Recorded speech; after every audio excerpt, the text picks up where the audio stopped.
Hey guys, welcome to another episode 24, if I'm not mistaken, of the Hitting the Curbs podcast. In this week's episode, V8 supercar takeover for NASCAR, Indycar Simon Pagenaud issues with coming back once more, and Formula One, well, we might have some new teams entering. But let's get straight into the action.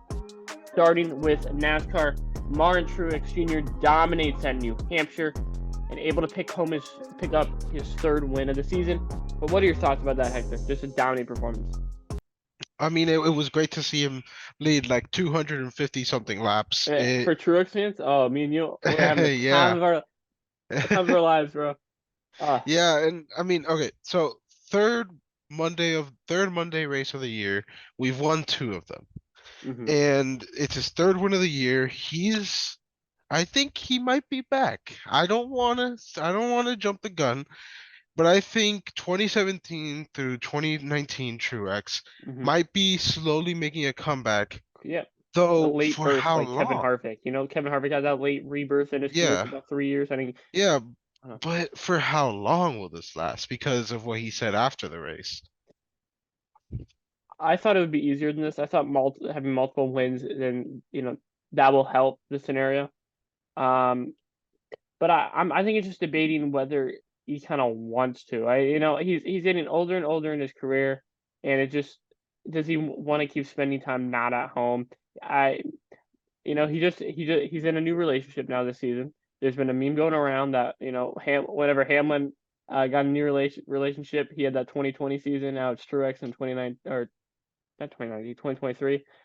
But I think he's been doing this a little bit actually longer than Denny Hamlin over the whole Hmm. course of his career through every series. So he wants to, he's debating, he loves winning more than trying to hang it up. But again, those really bad days could be just really bad for him. So Hmm. I hope he comes back. I mean, yeah, I'm okay, so I'm a little bit torn. I want him to retire because I want him to go out on top. Uh-huh. But I also don't want to stop seeing the guy I grew up with. But wouldn't that sting? Like let's say Yeah. he wins a championship. You don't want him like to come back after a championship. I feel like a championship will get him back. And you already know how much Joe Gibbs is going to throw at him because A, you're going to lose Bass Pro. B, you're going to lose auto owners. Okay. Hmm. And so if he's gone, well, there's going to be like rivets through Joe Gibbs. You can bring Yeah. Nemechek up with some Mobile One's funding. Maybe I'm not sure if there's an issue with Mobile One sponsoring two different manufacturers in the Cup Series. He does have like They do it anyway. I think oh they yeah. they already do that. So I mean, you never know, but I really hope he doesn't retire. Yeah, I mean, like I said, I'm torn. However, the race itself, it was great. It was Hmm. I give it like a 7 out of 10. It was an above average race, and for New Hampshire standards, Oh I'd say yeah, it was pretty good. I really feel like New Hampshire standards, you have to really compare it, and Hmm. um, just heartbreak. I think that New Hampshire, had just a long streak of green flag runs, but wherever you look, you just saw heartbreak. Eric Almirola having a career run, um, wrecking. Chris Bell arguably had the probably second, third fastest car. Same as Ryan Blaney.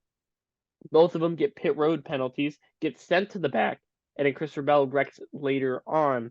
So it's just fast cars, not drivers having fast cars, not being able to control their cars when it matters, and Yeah, it just kind of led to no one else being able to challenge Truex. Maybe Kyle Larson at the end. I think at the end, Kyle Larson did have the fastest car, and then it was all track yeah. position at that point. But In the final 50 laps, Larson did have the fastest car. However, something to note, I think he pressure, had 20 something lap pressure tires. uh, Um, I think er, no, Truex was on older two tires the whole last run.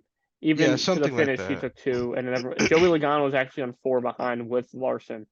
Um, I think Joey Logano was running like eighth, ninth, tenth at that point. So really good strategy by those guys.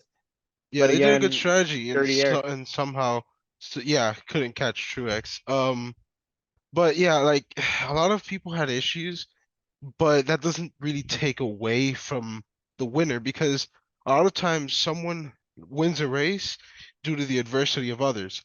Truex won the race, but there was also adversity. That doesn't mean that it caused it. And another thing is that at the very end of the race, JGR sort of collapsed somewhat with Bell Well, and Gibbs, I don't think you you could know. say that. No, I gotta No, no, disagree. they didn't collapse. They didn't collapse. But Bell did wreck, and then Yeah, Gibbs got walled. So I'm so and glad like there wasn't a caution Truex zone. If that was a caution, I mean, oh my, the fan base. Truex would have probably gotten dumped by Logano, let's be real. Um, but like Yeah, Gibbs, I mean Truex was mad. He's on the radio like, if your teammate is leading late in the race, don't wreck yourself. He said that, and I understand his frustration, though he is in the wrong. yeah. Um, but Joe Gibbs was. It was said that they wouldn't be the same without Kyle Busch, and yet they're first, third, and fourth in the points. So I'm not sure anymore. I mean, JGR is as best as been since 2019. I'm Um, gonna have to disagree on a part of that, and there's a reason why. Yes, they're first, third, and fourth in the points. However, the car that's low in points is the car that Kyle Busch used to drive. And with how good Kyle Busch is doing right now, there's a chance that they could have been like first, third, fourth, fifth, or first, second, third, fourth, something along the lines of that. well, I know. Though I am glad that Kyle left the team because Mhm. you can tell he's happier. He's Yep. feeling better. At RCR, sure, it's not as competitive, but he's overperforming. He's happy. He's in a good state of mind. That's all you want from a driver. He can do more racing that Kyle Busch wants to do. Like Joe Gibbs is really strict on what type of racing you can do, and And I don't I'm blame him. very surprised they let Hamlin do SRX. And in my opinion, they only let Hamlin do SRX because he's in a contract year, and you really just gotta please Hamlin the right way because Hamlin carries your FedEx sponsorship. I'm not sure how loyal FedEx is to Joe Gibbs now as they are to Hamlin because they've worked together for a long time and FedEx was there before Hamlin was. But those that relationship I feel like is stronger with the driver than the team. Same said with Bass Pro Hmm. and auto owners. That makes up I think over 75% of the schedule for the 19. If they're gone, Nemechek has some funding, but not that much funding, and that's my Yeah. worry. you know, Auto owners could stay because I think auto owners want to stay in the sport. Bass Pro, they're gonna go to Josh Berry, 100%. There's no way they Or don't. Dylan. Staying with Dylan. That's what Well, they've been they're doing. well. I feel like I think they stay with Dylan regardless and just move Yeah. the big bunch over to maybe Junior Motorsports or RCR. But again, Joe Gibbs is as good. I think as a team, um, they're as good as they've been since 2019. I know Hamlin had that really good winning season, um, that like where he had 8 wins, but I feel like as a whole they're really good. But Yeah, they're solid this year. I mhm, didn't really expect it, honestly. I thought in my head, I kept saying that Hendrick and Penske were going to dominate this year. mhm. And then Joe Hendrick started off Gibbs, with a bang, man. I mean, yeah, Hendrick started off really good, but I mean, when you got your best drivers consistently being Byron and Larson, well, not even Larson.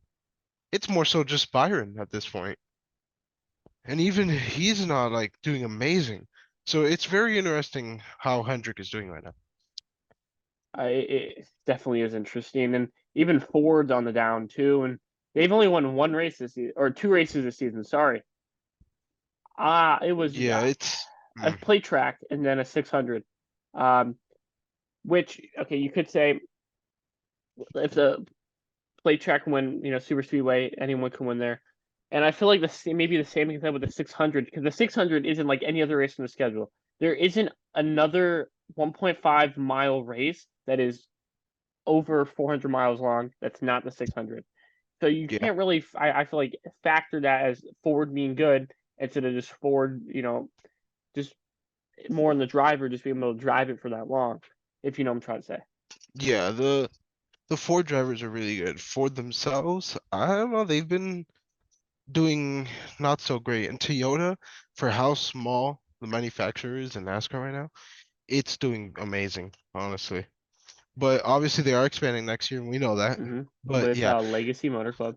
that's not gonna do much for them, honestly. Well, they're gonna I have mean, two full-time cars, and then and then a kind of the part-time car in the 84. yeah. And I think something else to touch up on is, excuse me, is that I feel they're gonna be better in my eyes because currently Legacy Motor Club is fifth in line for the Chevy Camp, maybe sixth, right? And so now they're going to be that third team, and I feel like they're going to be that Hmm. team that Toyota is really going to put their guys at.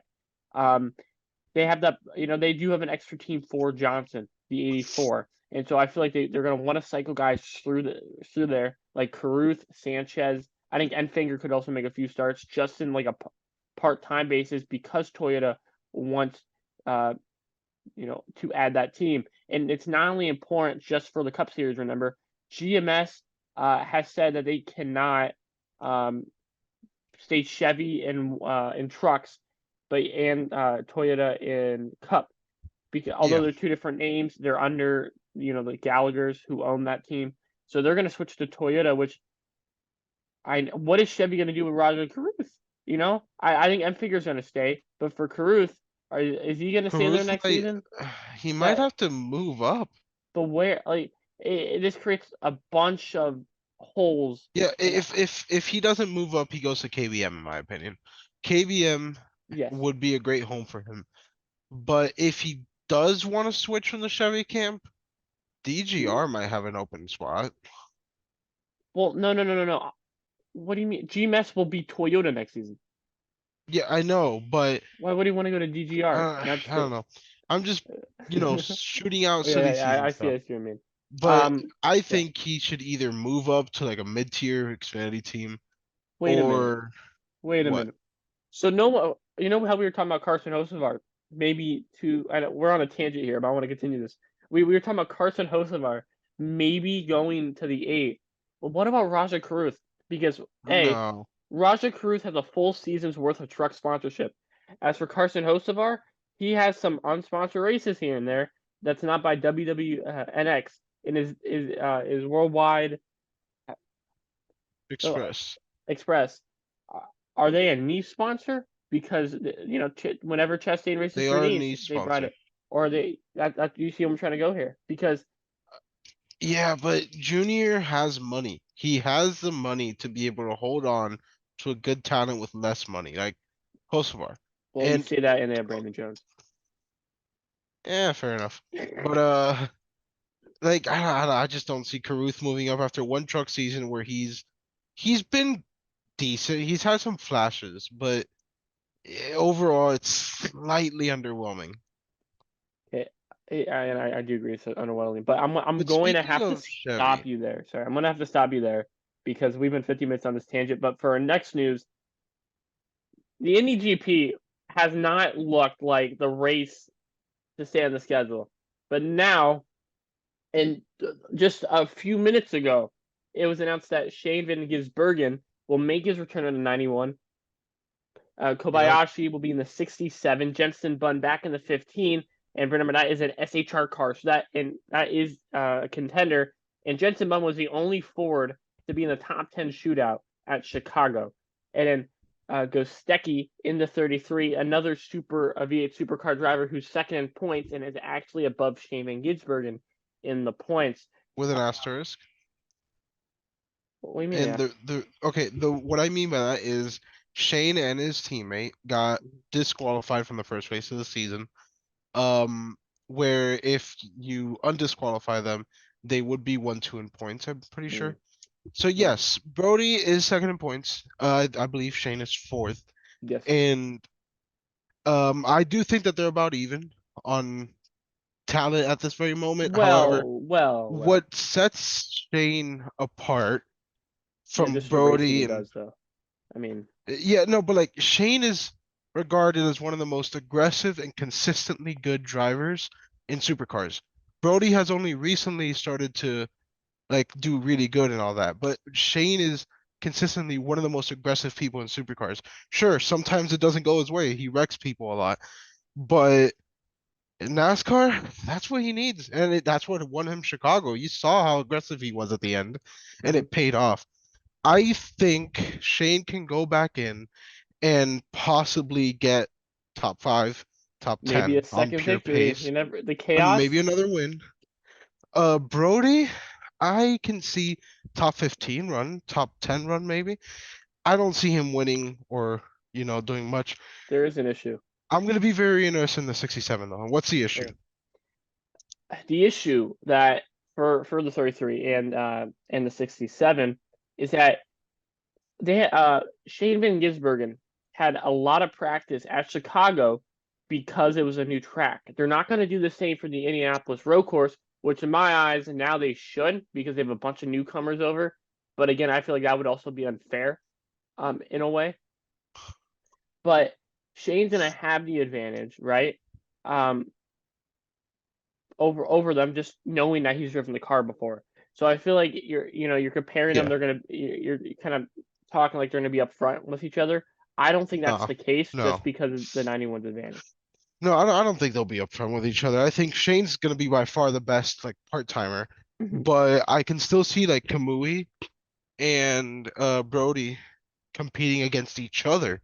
Like I feel like they'll Even be with pretty Jensen close to Button each other. too, because Jensen Button Yeah, can really excel in Jensen. that car Yeah, but Jensen also has a lot of practice. Like he has more practice than than Shane. He's Shane. been in the Yeah, car more often. But then again, SHR is not great.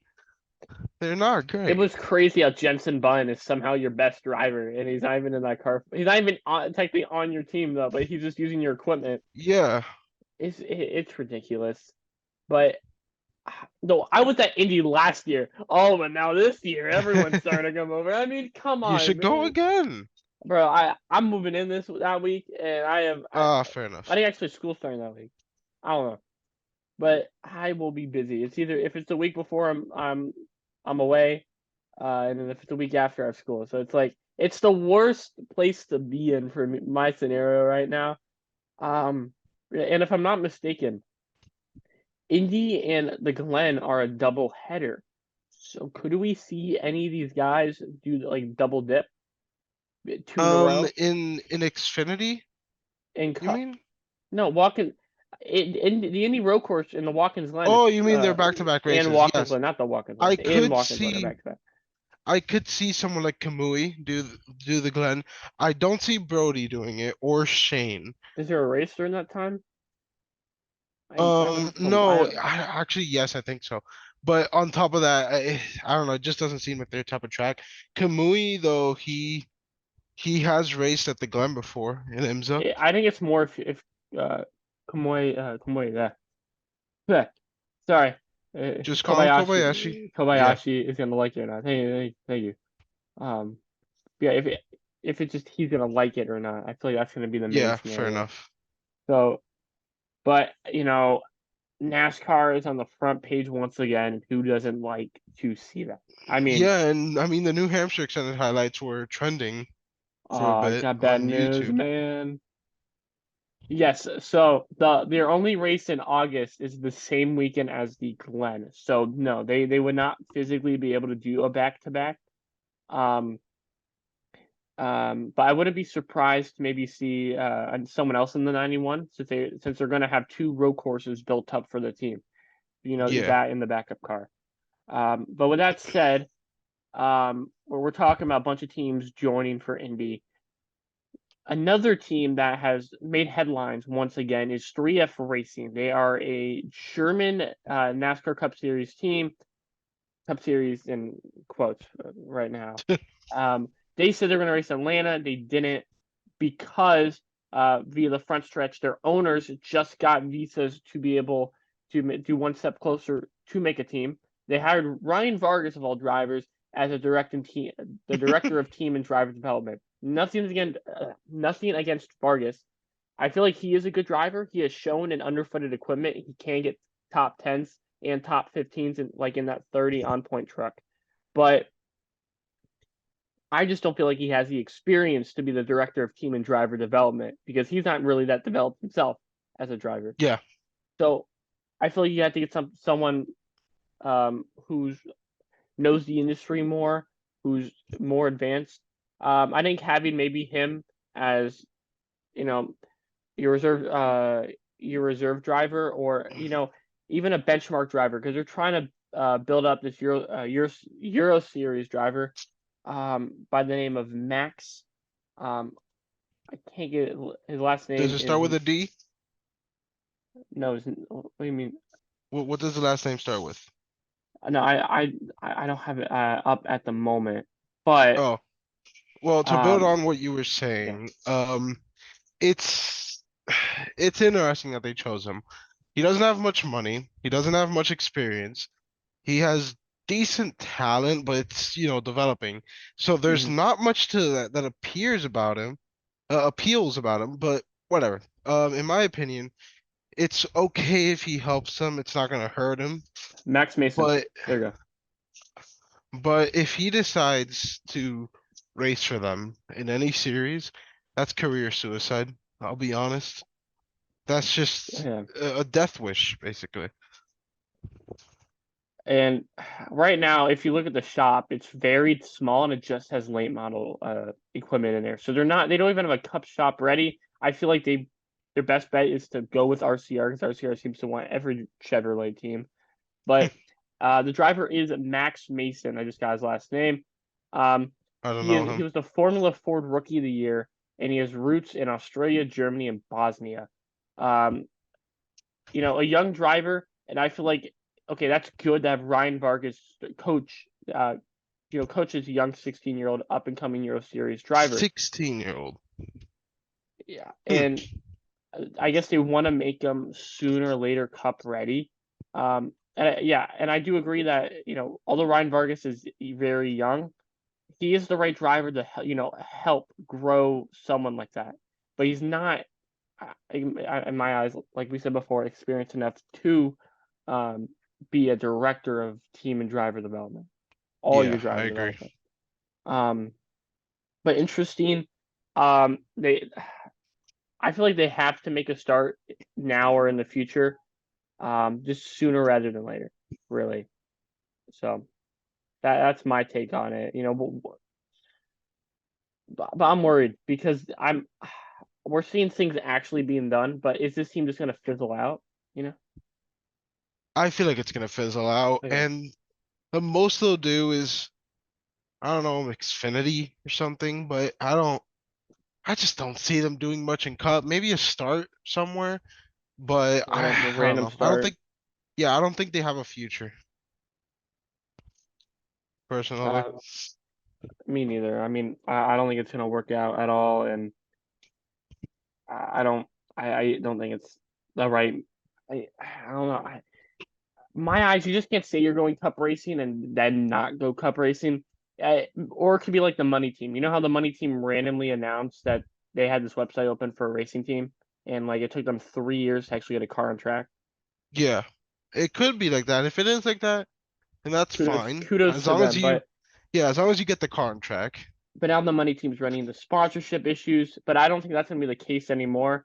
A little prediction before we move on, but I think that BitNile is going to kind of take away sponsorship after the Conor Daly fire, because Conor Daly is the person who got BitNile to Ed Carpenter Racing. Yeah, So I feel like they could make a case to have Conor Daly run part-time Cup, and have BitNile run many more races. Um, I could see that. But like at the same time, the 50 car is a bouncy castle. You saw that thing at Daytona. It's like, hey, is it really fit to compete? they made it in. Stats don't lie. Bouncing Okay. more than a, no, I can't continue that sentence legally. But the point is that it's, sure, they made it onto the track, but I don't know. I just think the quality of new teams is so hit or miss, because we got teams like 23XI and Trackhouse, but then we got teams like 3F Racing and the money team. Like, it's all over the place right now and it's confusing, but as the more teams we can get, the better, I guess. Yeah, I got to agree with you on that. But let's go to IndyCar, where Christian Lundgaard got his first ever win. We Raw. saw chaos early on where everyone just piled in. And there's nowhere to go, but that's just street course racing for you. And then at the end, well, fuel was the name of the game, where we saw Will Power get out of a podium spot. Same with Joseph Newgarden stayed out, sorry. And once everyone pit, there was kind of a silence. I was watching the race with you guys, and it was like, wow, whoa, is Lundgaard gonna make it in? He's 10 seconds up. You I was know, hoping he made it, but at the same time, I was hoping Pillow got another one. hey, I got the one Motorsports Fantasy, our Motorsports Fantasy because of that, but we'll get into that later. But first ever win, coming off, a He very bad month dominated. in May for Rahal, Letterman, Yeah. RLL. RLL. There you go, Yeah. RLL. Where they missed the Indianapolis 500, and then at Mid Ohio, they're able to get on the front row with Ray Hall. The racing go out as they wanted, but they did get a top 5 with Lundgaard, and then able to get pole and a win in dominating fashion. I think Christian Lundgaard, Ray Hall's got to hold on to him as much as they can because he is the hottest commodity in IndyCar. I've been saying this for podcasts and podcasts and podcasts, or last few I episodes, don't. that I don't know. he is going to go somewhere else. And if Ray Hall can't keep him, I think again, Ray Hall's going to be back where they were before. I mean, that Chip Ganassi ride That's what I'm because of saying in Pillow the 10. leaving, I mean, oh my God. Like, that would it work out could be opened perfectly. up. It would work beautifully in that scenario. And even maybe Andretti, if Delvin DiFrancesco doesn't work, you could go to Andretti, which is, a top 5 team. It's much better than Rahal. That team just makes a lot of mistakes, or do you want to stay with Rahal, an underdog team? But I feel like he wouldn't really get anywhere. But he has shown he has so much talent. He's able to bring them consistent top 5s, and he's top 10 in points. He is ahead, if I'm not mistaken, of 3 Andretti drivers, if not all 4, and he's ahead of Felix Rosenquist in the 6th. So, I mean, he's ahead of some top tier teams, and he's really shown that he is the class of the field. Sorry, Yeah. wait, whoa, I'm wrong. Christian Lundgaard is 7th in points. He's ahead of Will Power in a Team Penske equipment car. He's ahead of 2 McLarens of Jesus. Rossi and Rosenquist in every single Andretti car. That is That actually is wild. I did mind not know he blowing. was that good. I did not know he was that good. I mean, I didn't even Respect. count his top 5s. I thought he was, back in the top 10. I was thinking about last week where he got, I think he was 10th in the standings last week, and he jumps up to 7th.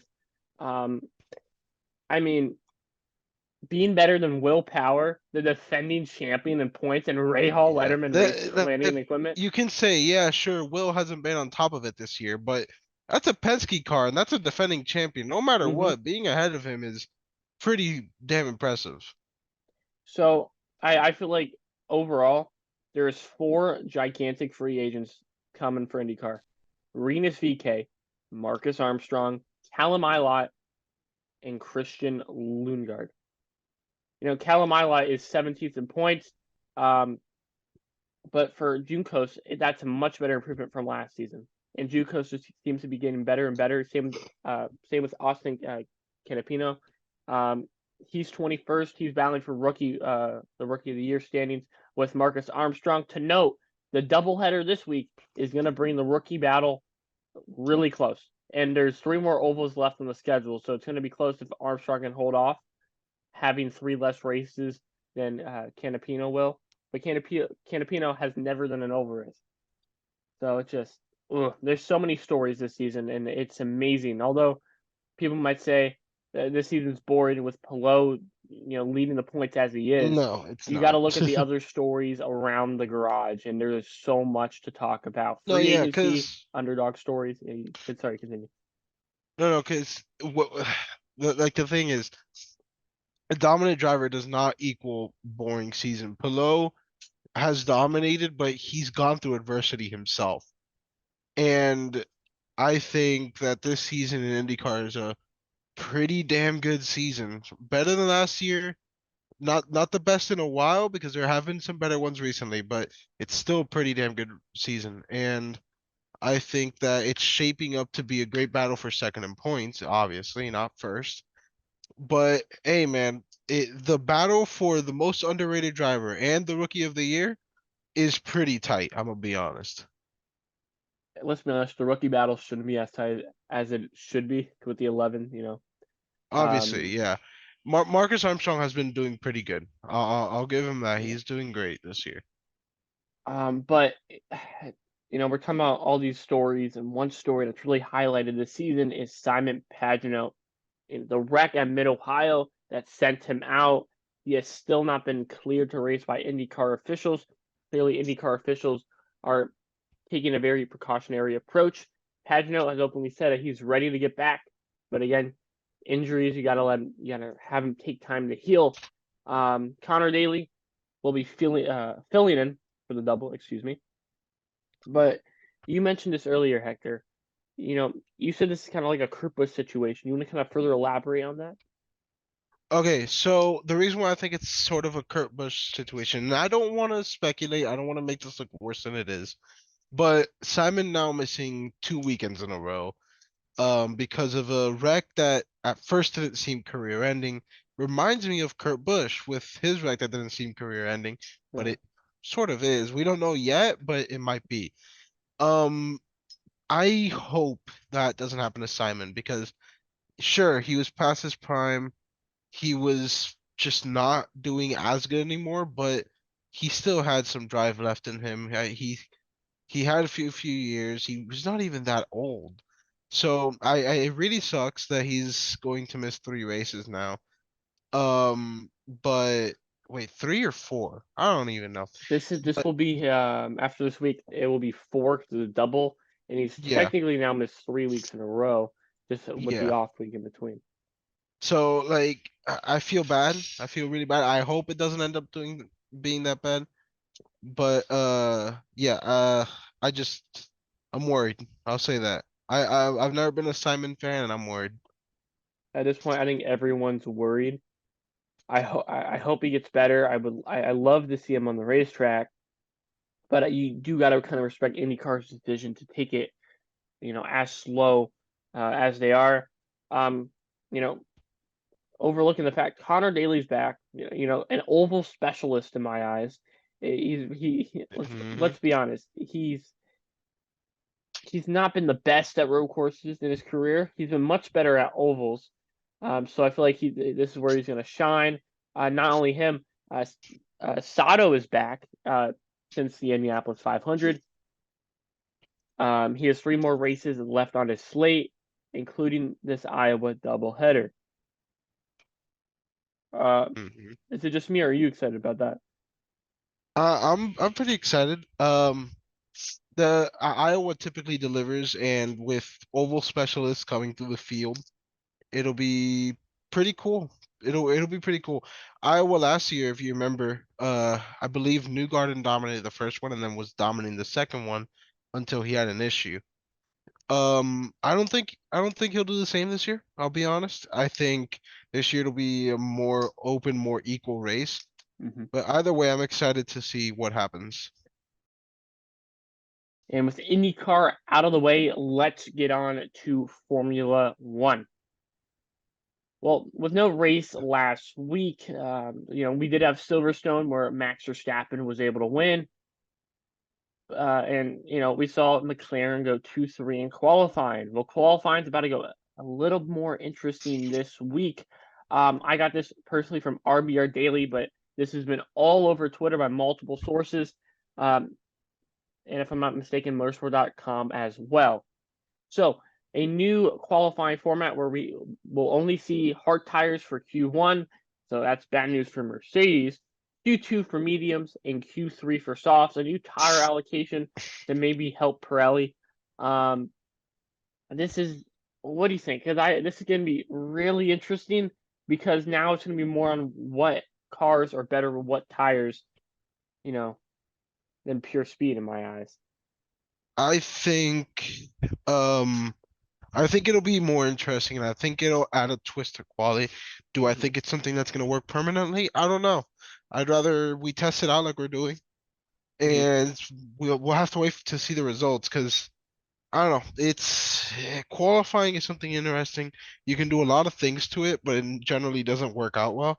Mhm. I just hope that this one does. I think this is just Pirelli wants the hard tires to get some love, and that's better. Yeah, Because that's fair. who uses the hard tires, bro? At the British Grand Prix, like the issue, I think, really is that Pirelli's, wants the hard tires to be used, right? Hmm. And no, they're not really used anymore, at least that much as they should be, because of how hard the other two allocations are. And now they're trying testing even harder tires. So I think Pirelli's looking at this all wrong. And F1, maybe this isn't the reason, but first fix the tires before you're trying to qualify formats with the tires. So Yeah, I agree. I I don't you could see positives in here.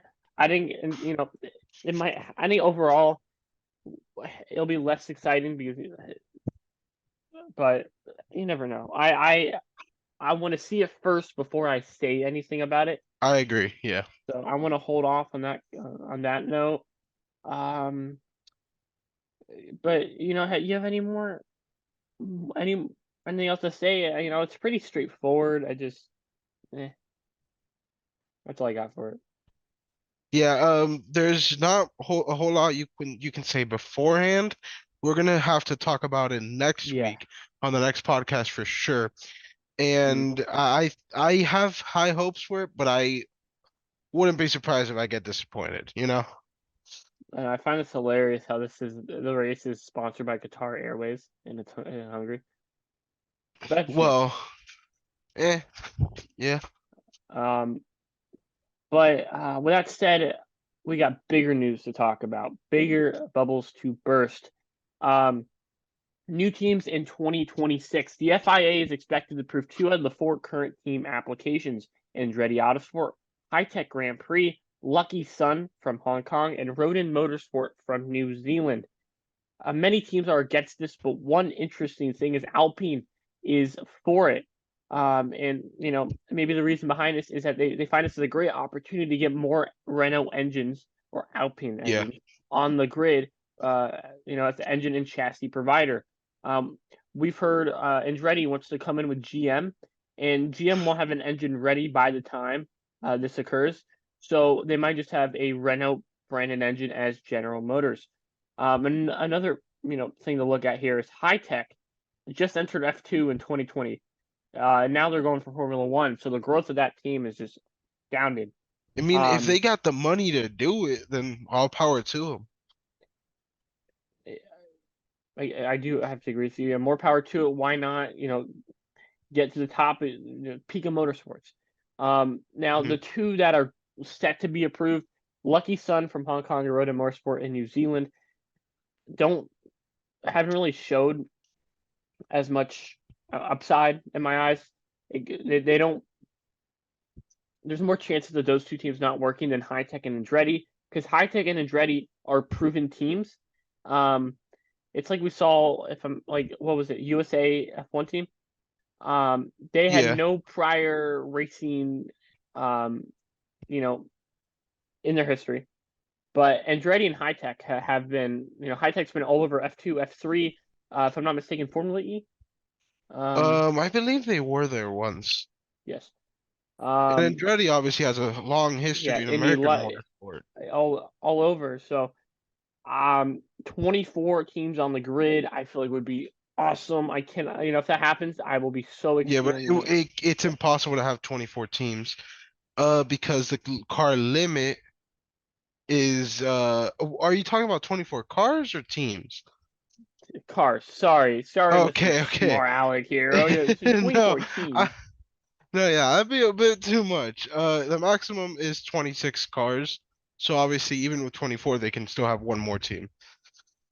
And so from a quote from F1 Nija, if I'm not mistaken. Again, I saw this quote on many different pages, but the first one I came across was this account. It says 4 teams have applied for entry into F1 Andretti Motorsport, High-Tech Grand Prix, Lucky Sun from Hong Kong, and Rodin Motorsport from New Zealand are rumored to be the candidates. The FIA is evaluating their technical, personal, and financial capabilities. Alpine supports new applicants, while established teams are against new entrants due to financial concerns. How much money each team is going to get. The FIA's approval may lead to a power struggle with the F1 management, because we have seen in the past many are split. That was just my edition of it that was in the quote. But Andretti's application is significant, and General Motors partnership adds weight to it because, again, more engine suppliers is good for the diversity of Formula One. You know, we've seen many people split about it, but again, adding more teams on the grid creates more opportunities for a diverse championship, with not the champion just consistently getting the most money to keep going out there and get better and better and better. So I hope this happens. And why not? Why not do a little what if? What is your dream high-tech and Andretti Autosport lineup? You can't pick anyone on the current grid, right? Well, you could pick Nick DeFries now, I guess, but you can't pick anyone on the current grid. Who you put in Andretti? Who you put in a high-tech? I'll go with Andretti first. Man, this is tough. Well, wait, I'll give you even better chances. Audi is coming in 2026, if I'm not mistaken, right? Or is it 2024? I think 20. I don't know. I'll be honest. I don't Well, know. let's skip it. So high-tech and Andretti. Who you got? High tech first. I can see Isaac Hadjar Mm-hmm. and shoot. Um, I don't know. It's tough. Maybe a veteran. Mhm. Mm, I can see maybe Isaac Hadjar and Nick DeVries for high tech. Okay, Um, okay. for Andretti, this is extremely bold, and it definitely won't happen. But it's what the dream lineup would be. Mm-hmm. It would be Pato O'Ward and Alex Palou, and obviously that won't happen because they're both with McLaren. It's just that I can't see any American drivers really going over to F1 off the bat. Okay. I can see Andretti starting a Formula 2 or Formula 3 team though, and that could help them a lot to like get drivers and stuff. Because all they got right now is money. They don't really have drivers. And that's hard Okay. to come by. Okay. Okay, here's mine. For high tech, okay? Sebastian Montoya in F3. He's shown promise. He's been on the podium. It may be a reach, but I think Sebastian Montoya as the developmental guy, you know. And my other driver, high tech has a lot of just just Red Bull juniors on their team, like a lot. Like I think they Hmm. have two on their F3 team, and their whole F2 team is Red Bull drivers. But I'm gonna go out on a limb, right? I'm going to have to go. Ooh, this is sorry. This is harder. I didn't realize how hard this was for you. Um, wow, high tech. High tech doesn't have that many connections. You know what? Um, They're a British team if that helps you. yeah. You know what? We're gonna go. I can't pick anyone on the grid. I'm going to go with. I'm gonna go your pick, Nick the Freezer. I don't want to steal it either. Um, Just Theo take Jack Porcher. Crawford. Oh, that could work. I don't think he's gonna get. With the issue is that Or Jack Aiken. is Alfa or I see Alfa Romeo though, right? There's they're splitting and they're going to Haas next season. It's looking like there was rumors earlier this year that it might be Alfa Romeo, Haas, and Audi. Um, or yeah. So it just depends. If Seal's going to get the seat, I feel like he's going to stick with the Sauber program. If he doesn't, I think he'll go and get any opportunity he can have and have high tech. While it's a young driver lineup, I said I want to go for a veteran. I feel like Theo Porcher would be perfect for that team with Montoya. And then for my Andretti, I'm gonna go Alex Palou. I don't see Palou getting on the grid Hmm. like relatively soon. And with this addition to the new team, I think the Andretti connection is perfect. As for the second driver, you got to go with Colton Herta. He doesn't have the points yet. I feel like he could get the points. So, and I think it's basically Colton Herta's like the Gainsbridge sponsorship that they have said they will back for the Formula One team. So those are my picks Yeah, for but he that ride. needs to like he needs to get super license He needs points. to show talent. That's what I don't know. My opinion, Colton Herta is overrated. And I used to say, "Oh, Nuh-uh. why'd you put him on the team?" The sponsorship, the backing from Gamebridge is what's going to get him on that team. Well, what do you mean, nuh-uh? Nuh-uh. You're being sarcastic, are you? No. I What? legitimately just I He has legitimately think he's that made so Colton's many mistakes, bro. You can't like and I the understand that. I would be a millionaire if I had $1 for all the mistakes Colton Herta made on a street course. Okay. Yeah, but you gotta understand, like he's not F1 worthy, obviously, not even close. Mm-mm. But Colton has so much raw pace. Whenever he isn't making mistakes, he's a top five driver in IndyCar. Um, if he cleans up his mistakes, I can see him becoming a champion in the future. F1, hell no. In my opinion, the only drivers in IndyCar that are worthy of F1 at this very moment are there's at most four: McLaughlin, Newgarden, Palou, and Award. Mm-hmm. Award has actually driven a Formula One car. I believe he might be the only one out of those four. Um, Obviously, if we had Dixon 10 years ago, I'd easily pick him because peak Dixon solos all of those.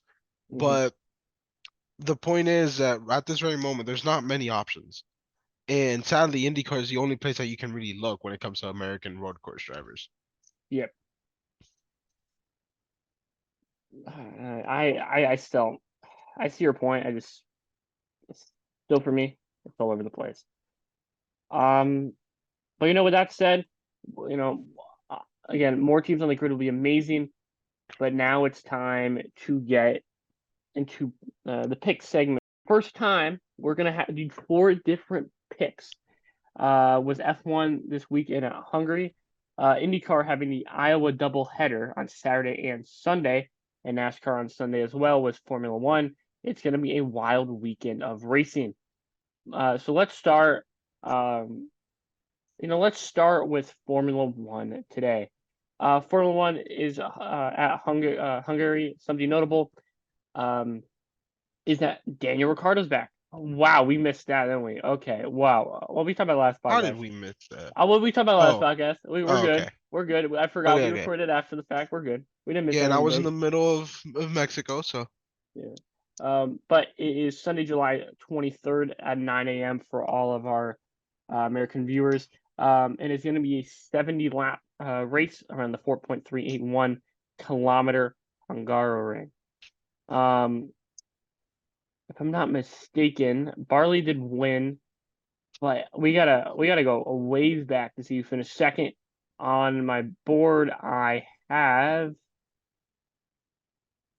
uh, I finished second with Lando Norris at Silverstone. I've been on a streak of picking good underdog drivers.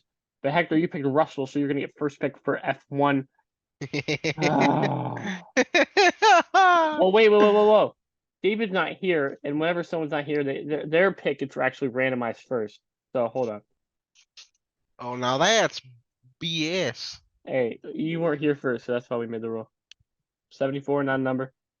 Kevin Magnussen. Interesting pick from David's side. David, open your eyes, Buckaroo. K Mag. Oh, after picking Austin Cindric and ASCAR last week and Ferrucci and IndyCar, that's sweet.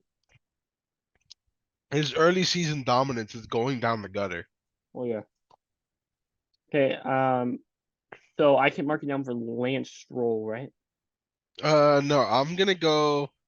I don't know. It's pretty tough. There's a lot of contending drivers. Mm-hmm. Um, but there's this like really young guy. I don't know. I don't know much about him, but I think he's gonna win. I think Max Verstappen is his name. I don't know. We'll Mm-hmm. see. Um, hmm. Well, I could pick the only guy that could contend with him. But I mean, Not Sergio Perez. it's gonna be another rainy qualifying, looking like. Hmm. I want to pick Lando Norris again. Why? I'm gonna pick Lando Norris again. All right, fair enough. Yeah. So McLaren Lando seems to Norris be on the up and up. will be my pick. And there is no guest pick this week, but let's go with IndyCar. So IndyCar's a double header. So how we're gonna do this is that since I won last week and Hector finished second, it's gonna go Hector, me, then Hector. Of course, David's gonna be randomized twice for his picks. So David will get kind of first dibs here. There's no 79 on the grid. There's no 73, no 63, no 39. Is there an 80? No, there's no 80. 50. There's no 50. Oh, we're gonna be here forever. 13, no. There is 95, no, never no. mind. There is no 50. 42, no. 18. Of course, David someone is Malukas. 18. David Malukas. Not a bad pick. Honestly, not a bad pick. Honestly, he was up there for my picks. And now it's your turn. For the first race? Yep. Shoot. Let me think. So I'm not gonna go with Will Power. I know I mentioned him earlier. Not gonna go with him. Um, you know what? Screw it. I think Joseph Newgarden's gonna win the first race just like he did last year. Okay. Okay. Um, Interesting. I'm going to go with I would pick the winner come off last week, but again, you never know. Actually, McLaren has had its up and downs, but they've shown the most speed on the ovals. So I'm gonna go with Pato Award for race one. And you know what? I already randomized David. Since if you're not here, you'll be randomized to go first. But your pick will be randomized, so we just don't pick it. He has Conor Daly. All right, that's not bad. I will pick Pato Award again, because I am boring. Damn. He And was gonna be my pick for the second race. I'll be honest. with Hector, you get anyone in the field now. Damn, man. I'm just trying to help myself on graphics wise. McLaren sweep, huh? I just Alex realized. Pillow. I'm You're going. boring. You're going boring too. Boo. I'm going boring then. You've been boring for how many weeks in a row? You were here. You still got Polo. I don't want to hear it. I'm Hispanic, man. It adds up. It runs in the Actually, family. wait. You know what? Can I change it? You know what? I will. I don't allow this. I will. Because Polo sits David there on 5. Malukas. There. Okay. I think I mean, he did good at Texas earlier this year.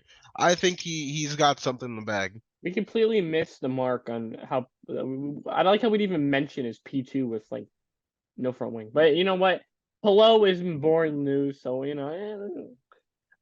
the anyone GOAT. wondering for IndyCar, it is at Iowa again this week, July 22nd and July 23rd. At July 22nd on NBC at 3 o'clock, main NBC, and July 23rd at 2 o'clock. 250 miles for both. I think they're both sponsored by Hy-Vee. Nothing really exciting with that. Laps. Well, there's going to be laps, so that's what. Yeah, I think it's 250 laps. Yep, it is 250 laps. But that said, let's move on to NASCAR. I was gonna win last week if I went with my gut. I went with Bell to be creative, and that did not work out one bit. Hector won with the 11, and again, we usually have to randomize David first. There's no Ryan Newman. AJ Allmendinger. Oh, he's kind of screwed, right? Gets Pocono, right? Yeah, Pocono. Yeah, he's screwed. He erased her last season. I don't know. But I will pick next, and my pick will be.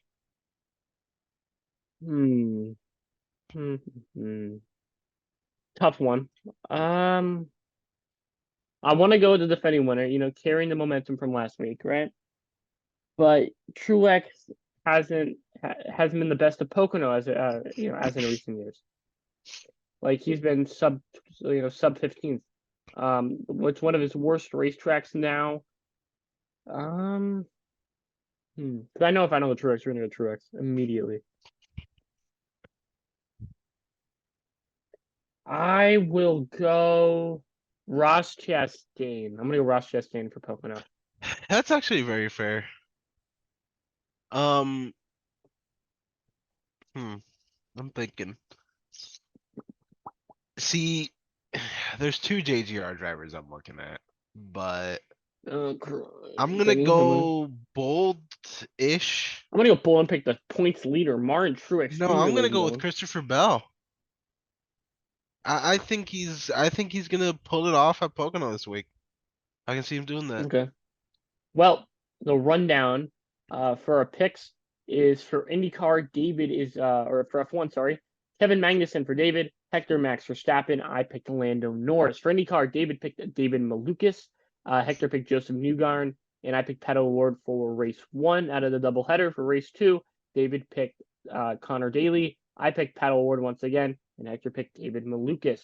For NASCAR, AJ Allmendinger goes to David.